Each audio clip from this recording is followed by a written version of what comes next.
My Bible history professor told us that the word prophet was actually a Greek concept.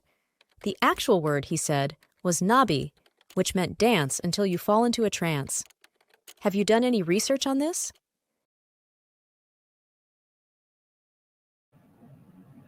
Yes, that's quite correct. And it's something I do go into in my new book, The Invasion of Eden.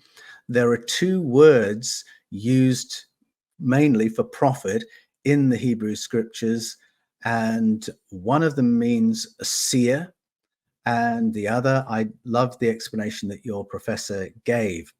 And what's interesting is that people often ask me, if we've been reading these stories wrong, if many of the supposed God stories of the Hebrew scriptures are really stories of powerful beings who came and colonized us, non-human entities who governed over us, well, where does that put the prophecy of what Christians call the Old Testament? Because when you get to Jesus and the apostles, they often go to the Hebrew scriptures for prophetic messages or esoteric messages.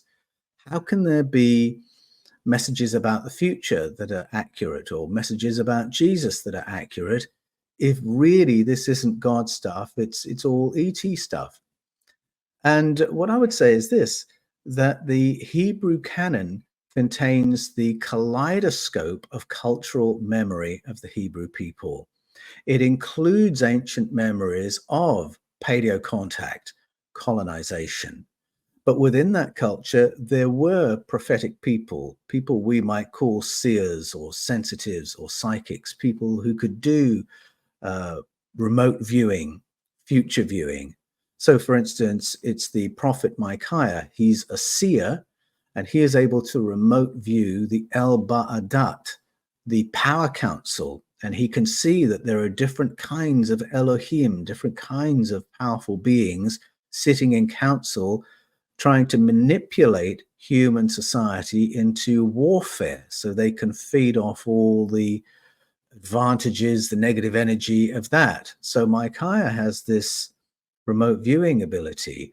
Or if you go to Isaiah, Joel, Jeremiah, they are able to future view an age beyond Judaism, an age beyond priesthoods, where people are just having direct experiences of source or direct experiences of the divine. They all have prophetic visions of things associated with the Christian era. And I think they were genuine sensitives, they were genuine seers. But there are people in every culture who have these abilities, people who are especially sensitive, who can excel in far sight or future vision or telepathic connection. I think we all have these abilities. Probably every single one of us has had glimpses of these things, a little flash of future sight, a little flash of far sight. And then there are others who are more attuned to it. Every culture has it, and the Hebrew culture has it as well. And they called their people prophets or seers.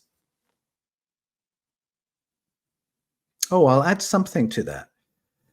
The dancing until you're in an altered state of consciousness, yes, that is one modality for prophecy, and you will find that in other traditions as well. If you go to some traditional healers, they will do that. They will use sound, they will use music, they will use chanting, they will use dance to induce an altered state of consciousness so they can achieve remote communication or far sight or X-ray vision, whatever it is they're aiming at. That's in the Bible too, but also the use of what the translators call aromatic oils. And so there are very particular oils they would use to infuse the inner tents of the Holy of Holies, the sanctuary of their temples, so that the priests who are breathing in this cocktail of oils are also experiencing an altered state of consciousness with the purpose of achieving contact